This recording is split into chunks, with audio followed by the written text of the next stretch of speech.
So, Sure. hello and welcome. My name is Shing Chung, and I'm one of the Film Lab social media coordinators. And Film Lab is a nonprofit organization that has been working to create racial and gender parity in the entertainment media since 1998. Unfinished Works is a program that we provide to workshop diverse and cutting edge. It's not blurry anymore. It's all clear. Good, good, good. Okay, cutting edge new scripts and writers. And in just a few moments, well, we're joined by you, Melissa Kahn, right now. She is a writer for from our upcoming December workshop, actually February workshop. The workshop is going to take place on the 19th of this month at 8 p.m. Eastern Time, 5 p.m. last Pacific specific time, and features the work of Melissa Kahn. And yeah, Melissa Kahn is a comedy and dramedy writer from Chicago, just like she mentioned.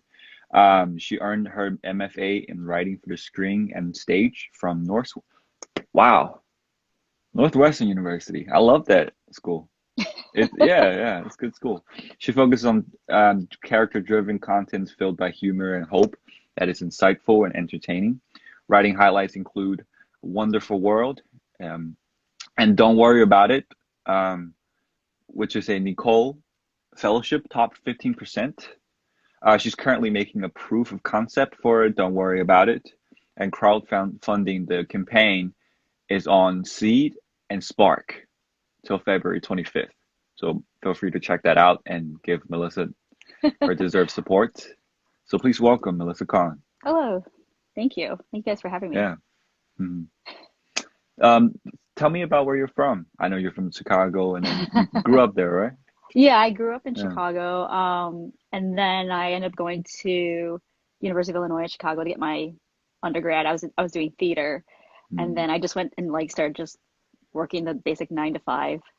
Like I think every person who's an artist has that day job, and Yeah, so I was yeah. working at Groupon for a good like 5 years, and then I was like, Doing what?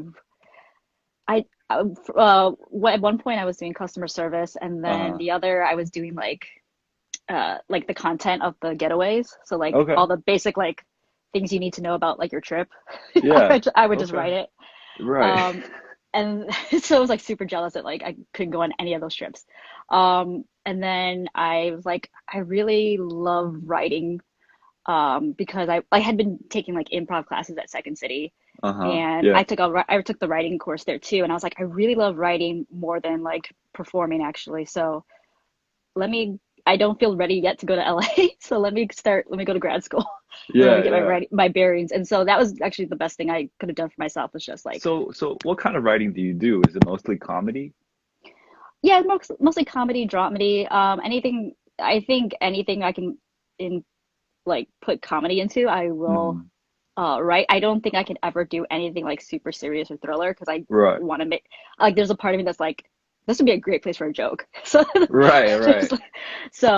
I think that's I always land in comedy. And then I've been trying to do different genres within comedy as well. So like action comedy, horror Yeah. comedy. So I'm trying to hit every genre, but yeah, there's always a little comedy infused in it. I think there's always a little comedy in every film, every great Yeah. films that everybody likes. You know, you can't Yeah. have, I don't think you can just have a straight up film that has no comedy moment. Right, So right. you're making a campaign, the crowdfunding campaign for Don't Worry About It, which is the project you'll also workshop with us Hmm. at the Unfinished Works, which happens the 19th. What is that on next Friday? This Friday? This Yeah, Friday. this Friday. Yeah, yeah, good this Friday. So what inspired you to write that? Well, it's based on my actual experience. I've had OCD my whole life. Actually, I was like misdiagnosed and for like the longest time. So I actually had OCD when I was about 8. Uh, And it can actually take on different forms. So it wasn't contamination OCD right away. It was so like later on in my life, I after my father passed away, like started like I think it triggered like the contamination OCD. So uh-huh. it got so bad where I couldn't do anything. Like I was cleaning all the time. Yeah. And I was just giving into all these compulsions. So I had to go into intensive therapy, and I'd never been to therapy before Uh, either. So I thought therapy was just like, let's just talk about your feelings.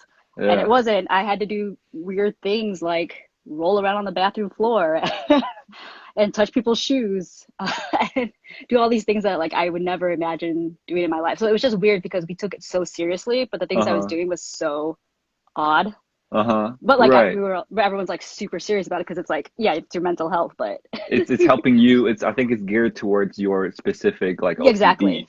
That's why they're exactly, asking you to touch other people's shoes, dirty right, stuff, right. right? Yeah. Because there's other people who have like, some have like very religious OCD, so they have Uh-huh. like maybe they'll have like the picture of the devil or something up on their Ah, wall or like okay. so anything that yeah it's Right. geared towards whatever your OCD is because but it can change so like even though right now I have contamination OCD like I don't know if some I 10 years down the line I can be triggered by something else and it can be turned into something else Uh-huh. so it's but I learned all the skills in therapy to hopefully Yeah. it won't to like at least if something else manifests then I'll be able to kind of um curb it Yeah. so I it doesn't think the get as key bad.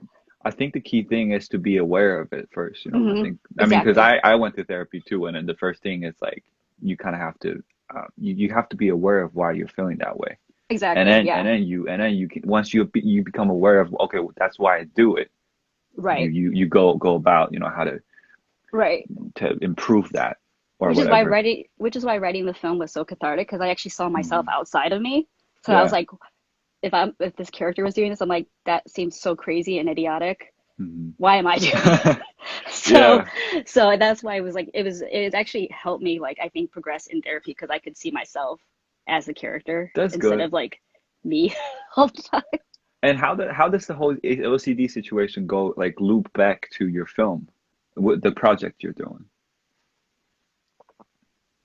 So the logline is after her father's death, Mm, a young woman's contamination OCD spirals out of control, and she enters an intensive therapy hmm.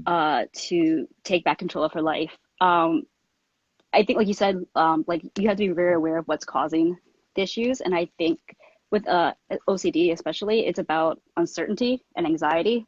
So for me, I think death was always it's. I mean, it makes any it's anxiety inducing to anybody, but I think with people who have Yeah. OCD, it like really you take it so much harder. So Hmm. um but so when I was writing it, I was like, oh, I think you know why I'm having such a hard time processing it is also because I don't think I processed my father's death as well. Yeah, So just yeah. trying to like so I think those two were kind of on the same level almost, where I had to Mm. like face his death and which would allow me to face all Your my own. fears. Yeah, Yeah, which would let me face yeah. all my fears in terms of contamination because I think Yeah, the grief or whatever anxiety was coming out that way yeah. versus like I the get normal that. like yeah. I get that 100%. I think, yeah, I understand that. Yeah. So why are you interested in writing? And is it, are you specifically interested in writing for string or are you open to plays?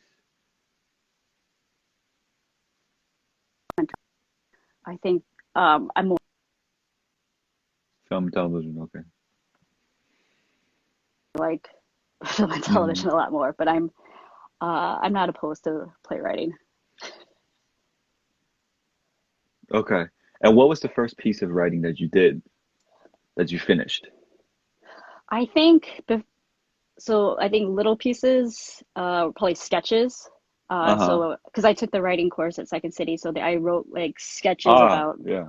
ridiculous things. I'm Uh-huh. actually you would get this because you're from Chicago. Like I wrote a whole sketch about people getting angry that I said pop instead of soda. Oh, I was like, this is not that bad. This yeah. is not. It's not. We all know what we're talking about. And then yeah, so I just basically was like writing sketches, and then it was like, oh, I don't like. I love writing. I like love watching film and television. Like, how do I do that? And then I Uh-huh. started taking those classes to like figure that Okay. out. Okay. Well, so what is something that you're looking forward to participating in this program? What kind of help do you need specifically for the project that you're working on? Hmm. And is it writing? Is it feedback? You know, what do you hope to gain out of it? I really, especially those kind of climactic scenes Uh-huh. in the project where, because in my head it makes sense that like my father and the OCD are kind of like play into each other, but I don't know how obvious that is in the script because a lot of the things that I'm uh thinking about and feeling, you can't visually show. Yeah, yeah, and So it's yeah, okay, I'm sorry. it's like no, I'm just saying it's personal. So Hmm. maybe maybe other people don't see it the same way that you perceived it, or Exactly. yeah, yeah. But Yeah, I it's hard to think be very. how to I'm sorry, go be. ahead. No, no, you go ahead. Go ahead. What do Oh, you I'm say? just saying it's hard to be very specific. Oh, it's hard to you just forget to be very specific with certain details, Yeah, so people can like latch on. Otherwise, you're because like I said, they're not in your head, so they don't know like right. what this relationship or what this means to that person. So it's Mm, sometimes it's like, oh, I didn't get it because oh, that's because I'm missing a whole detail that would be very easily right. fixed with one line. Uh-huh. Okay. Well, besides that, I think anything personal can be relatable to people. There's going to be Mm-hmm. people that find your work relatable and personal as well, and they relate to it. And that leads to my next question, which is what is something that you hope to help others with Mm-hmm. this piece of project? Um, I think it's like kind of twofold. So it's first, it's like the OCD community because Hmm. a lot of us are misdiagnosed uh, for a long time. So like I didn't get treated for like 20 years, Mm. and that's something Wow. that yeah, because I was like 8 years old when when I first it started. But and my doctor was like, oh, it's just a phase, she'll get over it. But really, I needed help then.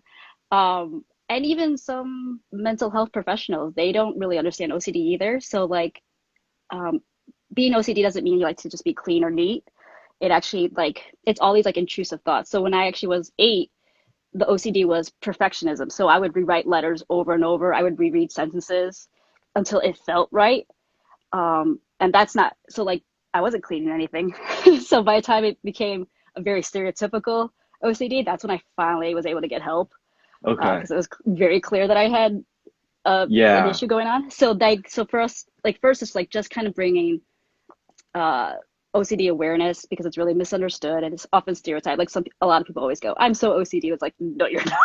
Yeah, Believe me, yeah. you're not. You just like if you like things neat, that does not mean you are OCD. You just like things neat. Mm. And then I think second is like we never see people of color in like especially about mental health and especially with the I think Asian American community. There's a lot of stigma attached Yeah, yeah, yeah, yeah, to mental health. So yeah. that was part of it. I was like, because I actually for a while I was the only person of color patient, and I was like, that says a lot about like, Yeah, yeah. I and get there's a that. lot of women as well. Like, so there's a lot of women, and me as the only person of color. So it's like that's the people who are willing to get help are mostly white women, and that's like crazy. There's so many issues. Like I know that it doesn't just affect white women. Yeah, It I know affects so many other populations. it's an all around Right. thing with every demographics that we all have to face that, and it is. I think that's why I really appreciate, and I'm excited for your project because it goes into a niche. Maybe niche is not a good word, but it goes into an area of Mm-hmm. telling a story that is very it's unique. People don't talk about it a lot. Mm-hmm. Therefore, once you get that out there, people are going to relate to you about it. I'm pretty sure. Mm-hmm. I think like people who are listening Yeah. right now feel the same. That's why they're sharing You know, love. yeah, I mean, I know a lot of people with, especially with OCD, just feel completely misrepresented, especially in media, because you have like, I think all you have is really is Monk and like some other character. I don't know. I don't really, there's never been like a really good portrayal of OCD Yeah. on screen because Wow. it is hard to be like, this is what's in my head. Right. Um, that's what I was trying to do, but mine was, I guess a lot of the things were very physical, so it made it a little easier that I could like visually show it. Because like, Okay. yeah, I was scared of germs, so I wouldn't touch things. Right. Yeah, I mean, I'm excited for it. So these are all my questions. What kind of questions do you have? What kind of questions do you want to tell anything to the people listening, watching? Because this is going to be also shared on YouTube and it's Oh, going to cool. be live streamed and all that. So it is live streamed right now. But yeah. Uh, um, well, like I mentioned, our crowdfunding campaign is good till February Yeah, 25th. So if yeah. you still want to pledge, you can. We actually are 100% funded, but obviously the more we get, the more we can pay our crew and Yeah. production and all that stuff. So please check that out. Yeah, yeah. Yeah, I really hope people enjoy Okay. and realize that I can actually there is comedy involved, and then actually that's a huge thing too is with mental health or anything serious, I think a lot of people make the mistake if they want to go the comedy route is if Yeah. they just make statements about it, which is Uh-huh. not helpful at all. And so the comedy really actually just comes from like the emotional journey I was going through. It's not about Right. the OCD is not funny, but Right, the things I right. was, but like the things where I was like, like about to try to eat a cookie off a toilet. Like I was like Right. watching me be like that. That's funny. Yeah. So I think I that's think it's truly admirable that you can find something funny and comedic out of something that is, you're right, it's not funny. And right. but if you can get something out of that, that's that's great. That's beautiful. Yeah, Yeah. exactly. So I think Yeah. that was one of my main things too, because I think a lot of writers and who pull their like from their personal experience and they want to do the comedy route, they sometimes also make that mistake of just like focusing on the thing that was horrible instead Yeah. of like Yeah. the stuff around it. So Yeah. that's what I kind of want to do. So it's a little bit like, have you seen Other People? It's about death. Like the mother is dying of cancer, I think is and it the mother and the daughter and it's a mother and son, but son? Okay, never it's like mind that. Yeah. it was at Sundance. It was like a big hit, and Uh-huh. it was about cancer, and Uh, it was like incredibly funny and then like heartbreaking. So mm, like that's what I yeah. was. That's what I want to get you. Like I want to get you to laugh, and then I want to break your heart. I love that you That's have what this vision. Yeah, I love that you have this vision, and like I'm very psyched for it. me too. Seriously, yeah. That's why I'm hoping Yeah. to. That's why I'm making the proof of concept because I hope to actually make the feature in Chicago. Hopefully, bring a little Yeah. indie film to Chicago. Yes. I live right next to Cine, Oh, that little CineSpace? Hollywood, yeah, thing, yeah, Chicago Hollywood thing. Yeah, CineSpace. I Yeah, yeah, live right next to it. Yeah. yeah, exactly. I live right That's next what to it. Yeah. after like all the Chicago like Dick Wolf series came in, like Yeah. there's like a bigger budding filming scene here, so why Best of not? luck. I love that. Yeah, I love like I took classes at Second City too, so I love the Chicago movie scene for sure. Yeah. Yeah, Yeah. maybe we Well, probably crossed paths at one point. We just we might have, yeah, yeah. But now I know you, Melissa, you know me, Shing. So yeah, yeah, now we know each other. yeah, exactly. Yeah. So this is Melissa. Yeah, Her project is called Don't Worry About It, and we're going to workshop that piece on Friday the 19th at 8 p.m. Eastern time. Um, yeah, that's it. I think I look forward to it. I'm psyched or stoked, however you want to say it. Yeah, whatever yeah, Midwestern yeah, yeah, word for excited is. yeah, I, yeah. So best of luck. thank you so much. Um, It was really great that's talking it. with you.